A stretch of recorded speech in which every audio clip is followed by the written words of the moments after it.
não parar, não precipitar e não retroceder. Então dizer para esse cara, sabe quando nós vamos parar? Nunca. Nunca na sua porca vida. Né?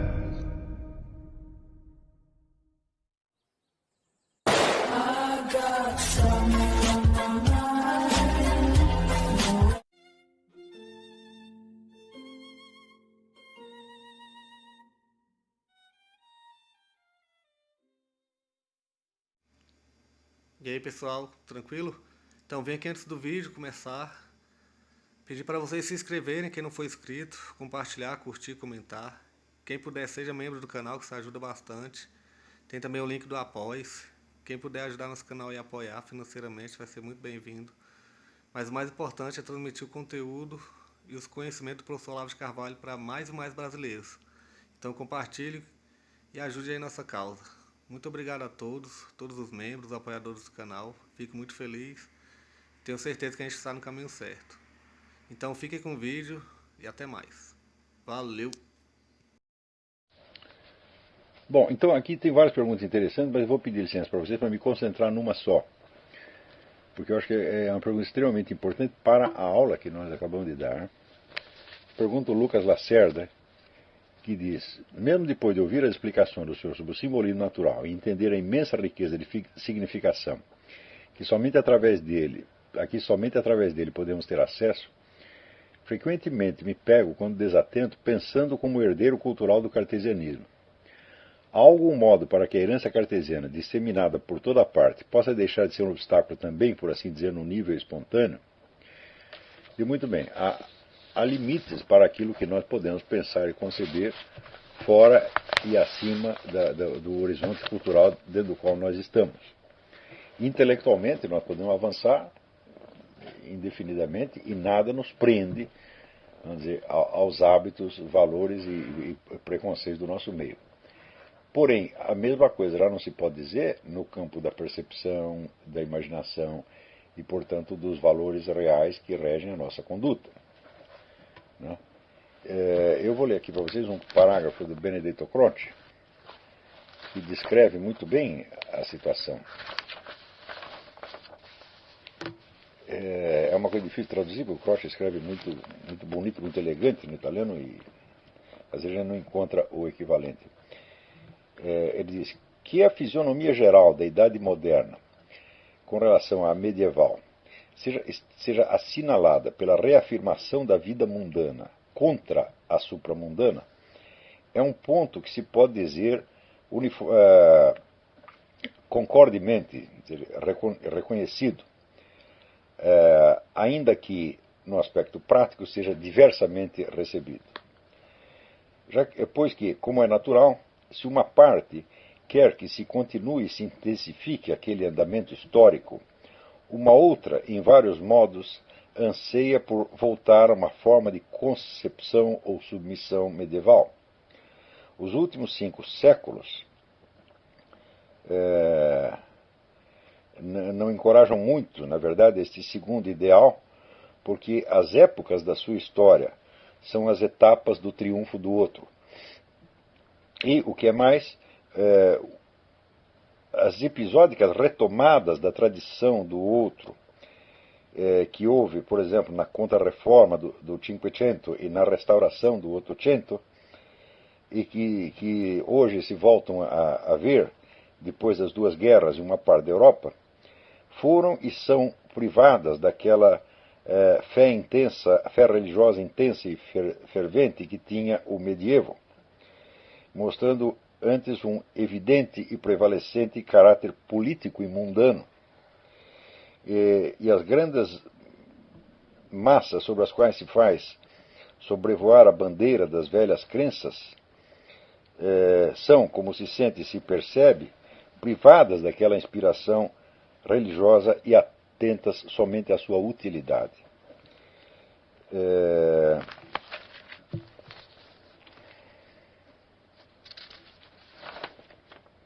Daí provém a ausência desse movimento político-social, medievalista, no campo do pensamento criativo e da arte, porque os seus escritores repetem cansadas doutrinas do escolasticismo medieval e se mostram impotentes a refutar e ultrapassar criticamente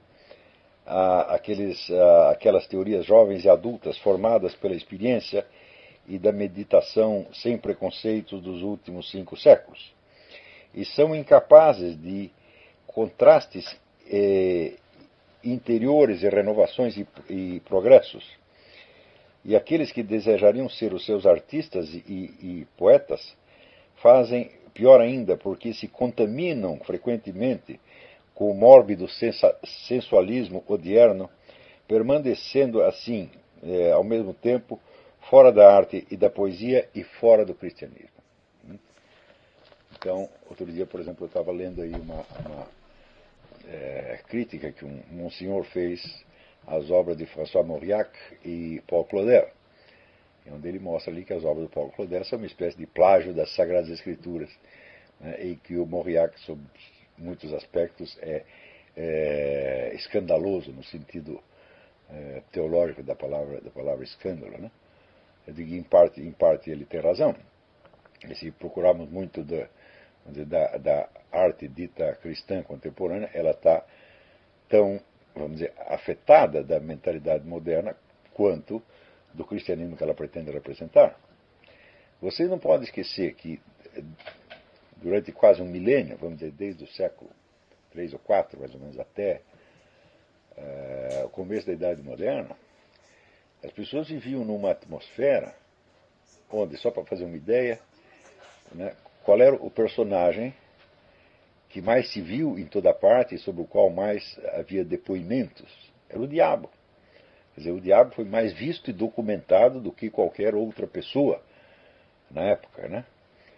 Então, leiam o livro do Huizinga, O Outono da Idade Média, para vocês terem uma ideia da atmosfera em que as pessoas viviam. Quer dizer, é uma atmosfera onde a presença, né, dos fatores ou demoníacos ou providenciais era uma coisa real, era coisa de todos os dias. Né? A existência dos milagres, tanto milagres de Deus quanto milagres demoníacos, era a vida de todos os dias. E, de repente, você é transplantado para um outro mundo onde não se fala de nada disso. Onde onde as massas inteiras só têm atenção para o que é, vamos dizer, do mundo material imediato. E você está vivendo no meio disso. Tá certo? Então, veja, quando as atenções gerais se desviam do mundo espiritual, o mundo espiritual também se retira. Quer dizer, as coisas simplesmente param de acontecer. E, de certo modo, a expectativa que as pessoas têm de que nós vivemos essencialmente no mundo material e que o espiritual é apenas uma construção cultural feita em cima, ela, de certo modo, acaba sendo confirmada pelo próprio desenrolar dos acontecimentos. Né?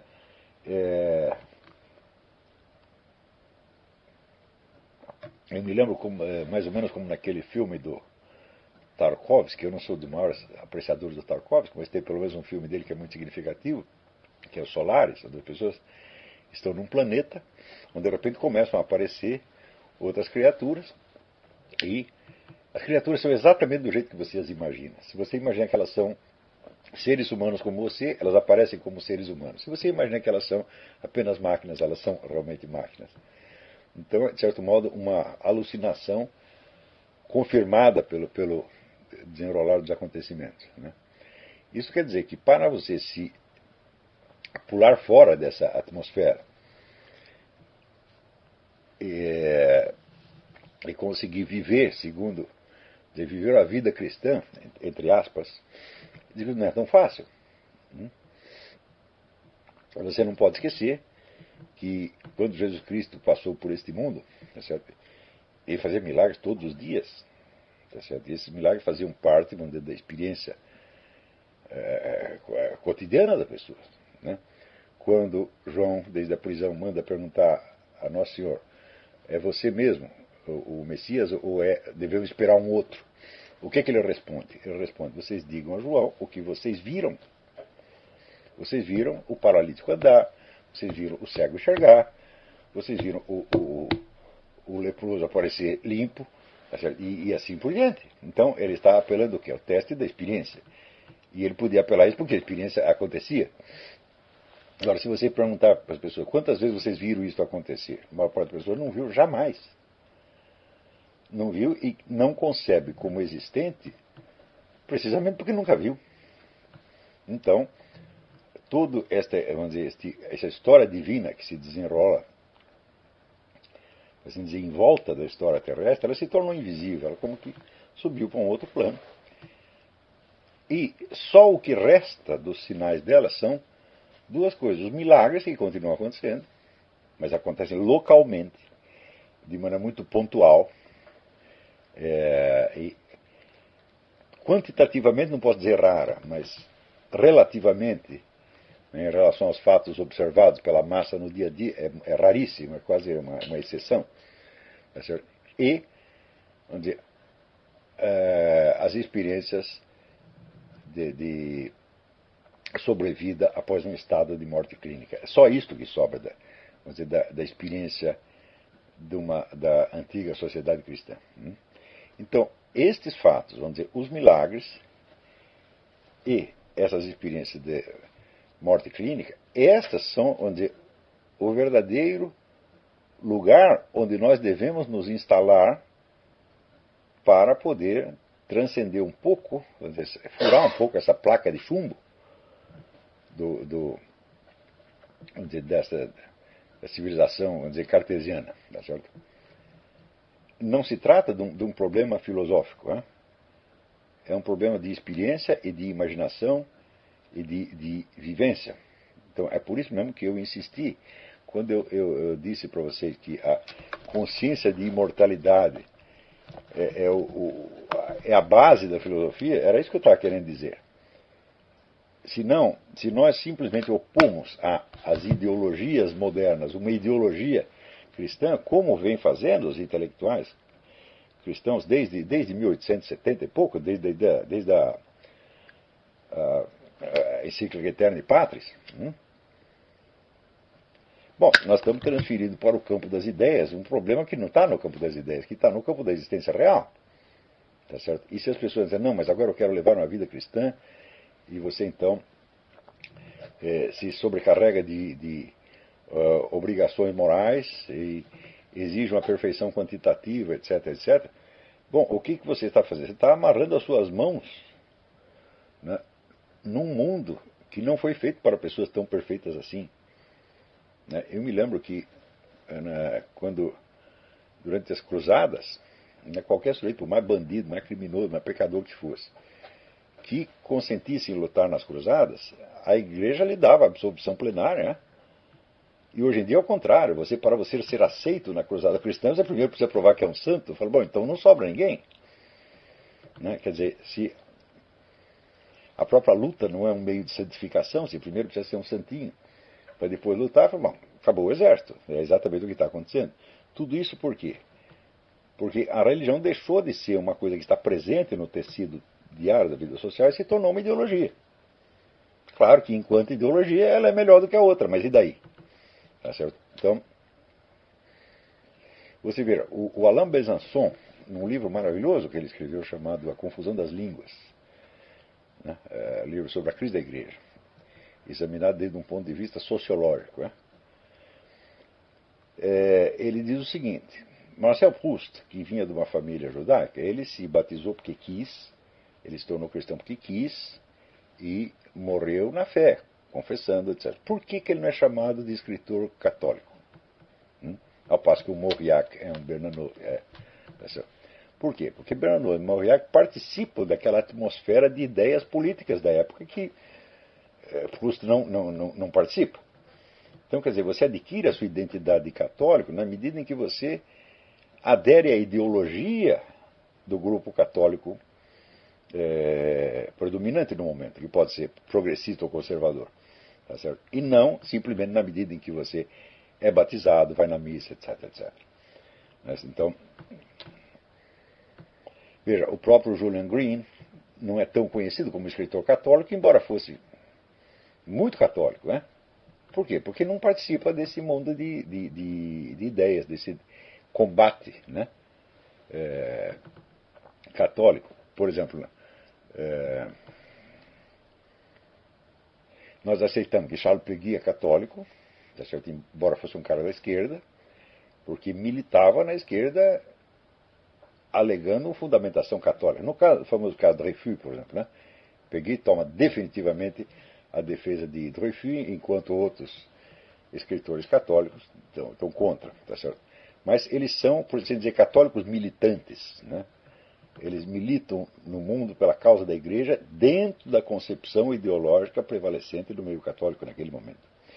E isto se tornou mais importante para julgar se o sujeito católico ou não do que o fato dele ser batizado, confessar, comungar, etc, etc. Então, o Freud tem razão, né? Se transformou mais numa coisa política do que propriamente religiosa, tá certo? Então, a verdadeira vivência religiosa, ela só é possível numa atmosfera social onde está presente fisicamente visível, por assim dizer, a ação do Espírito Santo. Isto não existe mais. Não existe assim na sociedade em geral. Agora, continua existindo, tá certo? E é de certo modo acessível, só que as pessoas não vão procurar, né?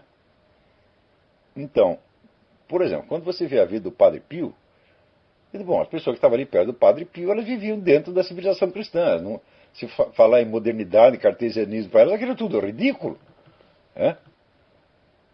Quer dizer, que poder tem o cartesianismo, né, ou toda a ciência moderna diante daquele oceano de milagres que você via todos os dias? Não significa nada, tá certo? Então, vamos dizer, não é uma questão. Você não pode vencer isso sozinho, Lucas. Nem nenhum de nós pode vencer isso sozinho. Nós temos aqui de nos aproximar dos lugares e circunstâncias onde o milagre está acontecendo, né? Onde o Espírito Santo está presente. E se não podemos nos aproximar disso fisicamente, então devemos, quer dizer, nos aproximar imaginariamente através da leitura, de filmes, de informações, de pessoas que foram lá e que viram, etc. É necessário você se impregnar dessa atmosfera do miraculoso para saber que isso acontece. Que isso não está presente na cultura em geral, mas está presente no planeta Terra como sempre esteve, embora em doses menores do que em outras épocas, né? Doses menores, mas ainda suficientes para que você tenha onde se alimentar. Tá certo? Então, por exemplo, você ler a vida do Padre Pio, assistir o filme do Padre Pio, isso é muito mais importante do que você encher sua cabeça de doutrina, meu filho. Quem tem que saber a doutrina ponta da língua são os teólogos. Tá certo? O fiel comum, ele precisa participar da vida cristã. O que é a vida cristã? É a ação do Espírito Santo na Terra, meu Deus do céu, não é outra coisa. Está entendendo? Se você sai disso, então, vamos dizer, tudo aquilo que os padres te ensinam, etc., passa a valer apenas sob dois aspectos. Começa a valer como uma espécie de jurisprudência. Então, a listinha dos pecados, essa coisa toda, entra um aspecto jurídico, que para mim, o meu gosto, é a coisa mais horrorosa que existe, né? Ou então vira ideologia. Por que o negócio jurídico é já uma distorção? Pelo seguinte, porque eu entendo que se eu, né, sou capaz, vamos dizer, de apreender mais ou menos a figura total da vida de uma pessoa, entendê-la, vamos dizer, naqueles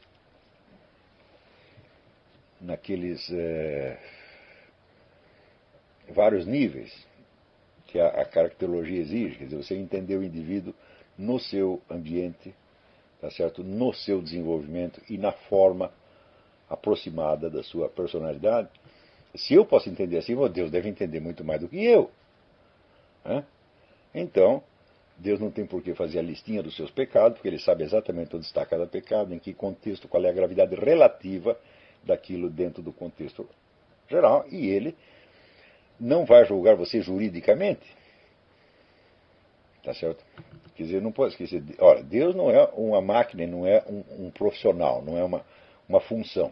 Você diz, Deus é um juiz. Fala, bom, ele é um juiz diferente dos outros juízes, porque os outros juízes, eles têm, né, que julgar de acordo com ou julgam de acordo com uma fórmula anterior, e julgam não pela substância do ato, mas pela sua tipicidade, ou seja, pela sua semelhança com outros atos, ou então julgam pela sua arbitrariedade. Ao passo que Deus julga pelo conhecimento total que ele tem da pessoa, da situação, etc, etc. Tá certo? Então, o julgamento que Deus faz vai ser um julgamento pessoal, é de pessoa a pessoa, não é uma função impessoal. Quando você vê a educação moral que as pessoas recebem, e hoje mesmo eu começo a ler comecei a ler um negócio, até na parte do Júlio Severo, que o pastor dizia, não pode haver um cristão gay. Fala, você está completamente louco. É claro, o mundo está cheio de cristão gay. O que não pode ser um cristão gaysista, completamente diferente. Mesmo o sujeito que não é gay ele próprio não pode ser gaysista. Ou seja, ele ser um adepto daquela coisa, um defensor daquilo doutrinário daquele negócio. Ele não pode ser. Tá certo? Mas, se você pega no Brasil, qual era os escritores católicos mais importantes, Lúcio Cardoso, Cornélio Pena, Otávio de Faria, é tudo gay. Você vai dizer, eles não são cristãos, não são católicos, eles estão no inferno. Como é que você vai saber? Então, quando você cai nesse negócio jurídico, quer dizer que você perdeu o senso da presença e atuação da providência. Então, o Espírito Santo desapareceu e sobrou só um manual de instruções. Então, isto é uma coisa que você, em outras épocas da história, você não observa isto. Você vê que esta preocupação jurídica ela foi crescendo à medida que a civilização cristã recuava. Então, e a civilização cristã só é possível dentro da atmosfera onde o milagre acontece. Fora disso não tem nada, tá certo? Então, se nós vivemos dentro de um mundo que é regido, vamos dizer, pelas leis da física, principalmente da lei da física newtoniana, é regido pelo critério cartesiano, etc, etc. Bom, então, o seu cristianismo só pode ser uma criação cultural, uma coisa separada da sua vida cotidiana, da sua vida real, por assim dizer. E se você vai fazer esforço para você se cristianizar na base da autoflagelação e da rigidez moral, bom, você vai conseguir se neurotizar apenas. Tá certo? Então, muito mais importante do que doutrina, do que você dá ouvidos a doutrinários, é você se aproximar da atmosfera dos lugares onde o milagre ainda está acontecendo, que são, vamos dizer, como que cordas que Deus atira para você. Então, eu acho que, por exemplo, as pessoas que foram beneficiadas por milagres do Padre Pio, ou simplesmente aqueles que viram aquilo, eu falo, qual é a dificuldade da conversão? Qual é a dificuldade de você se abrir inteiramente a Deus e se entregar na mão de Deus completamente? Não há dificuldade nenhuma, o difícil é você não fazer isto, Precisa ser um espírito muito empedernido para não fazer. Agora, se você está vivendo aí num aglomerado urbano moderno, dentro de um ambiente totalmente regrado pela tecnologia e pela burocracia, e onde tudo o que existe é isso, eu digo, bom, então você precisa de um esforço de imaginação imenso. E como diz o Lucas, você, pelo menos no momento que você vai estar desatento, você já está pensando como herdeiro de Descartes, porque é só isso que existe. Não tem jeito de você se contrapor a toda a presença maciça de uma civilização mediante um simples esforço individual. Isso não é possível. Tá certo? Então, você vê, por que esse pessoal católico no Brasil, católico protestante também, cai às vezes nesse negócio moralista idiota, está entendendo? E fica, negócio do pastor protestante que eu vi no YouTube, xingando, você é um adúltero, você é um ladrão, você é um viado, você não sei o quê, papapá. E o pior é que era tudo verdade, dos dois lados. Eu digo, bom, mas escuta, todo mundo aqui, ninguém presta, mas quem é que não sabe isso? É uma grande novidade para vocês? Para mim não é nada disso. E em que é que isso vai ajudar? Não vai ajudar em nada. Agora, lhe garanto que se houvesse ali a presença do Espírito Santo e a transfiguração miraculosa das pessoas, acabaria daquela discussão na mesma hora. E essa transfiguração é que é a verdadeira religião, isso é que é o verdadeiro cristianismo. É uma coisa que acontece e não um bate-boca doutrinal. Tá certo? Então, se não está acontecendo aqui, fala, bom, em algum lugar está acontecendo, e é lá que você tem que ir. Se não pode ir fisicamente, bom, você pode se informar e participar daquela vivência, tá certo? Indiretamente. E ali você vai entender muito melhor o que é o cristianismo do que você estudando e se sobrecarregando de exigências morais. Presta atenção. A moral cristã não é o cristianismo. Né? Isso veio muito depois. Né? Quer dizer, o que houve primeiro foi a presença do Cristo aqui. Né? E consequências morais são outra coisa que você veio depois. Então, first things first. Né? Primeiro é necessário assegurar que você está vivendo uma situação onde há a presença. Fora disso, eu digo, tanto faz, os seus pecados, as suas virtudes, né? não vão pesar em absolutamente nada. Então, eu disse, a consciência de imortalidade cura você disso aqui 100%. Só que para você chegar lá, você tem que se acostumar a viver numa situação onde o milagre existe. Então, olha, se você não tem outro meio, você assiste o filme do Padre Pio todo dia. Agora, os milagres continuam acontecendo. Mas nós acompanhamos com muito mais interesse o noticiário sobre o preço do petróleo, sobre a crise no Oriente Médio, sobre o Barack Obama, etc, etc. Então nós só estamos vendo essa porcaria. Como se isto fosse a realidade. Então, se esta é a realidade, então o mundo do espírito é uma criação cultural ou é uma nuvem que paira inacessível acima de nós. Tá certo? Então, não é a questão de você pensar ou de você se esforçar. É uma questão de você obter informação. De você preencher a sua vida com outros elementos de fato, tá certo? Que te mostra essa outra dimensão da realidade como uma coisa presente. É isso? Então, se você tiver tanto interesse pelos milagres que acontecem no mundo, quanto você tem pelo noticiário diário, eu acho que você está curado disto. Então fica isso aí como uma espécie de receita. Tá? Então hoje não dá para fazer mais nada, já está meio tarde. Então até a semana que vem, muito obrigado.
Chegamos a mais um final de uma aula, de um vídeo. Espero que tenham gostado.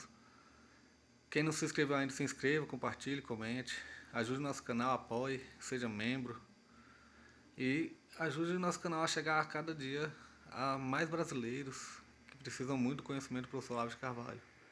Então é isso aí, fique com Deus, até o próximo. Valeu! Então é isso aí, pessoal. Que é o nosso canal.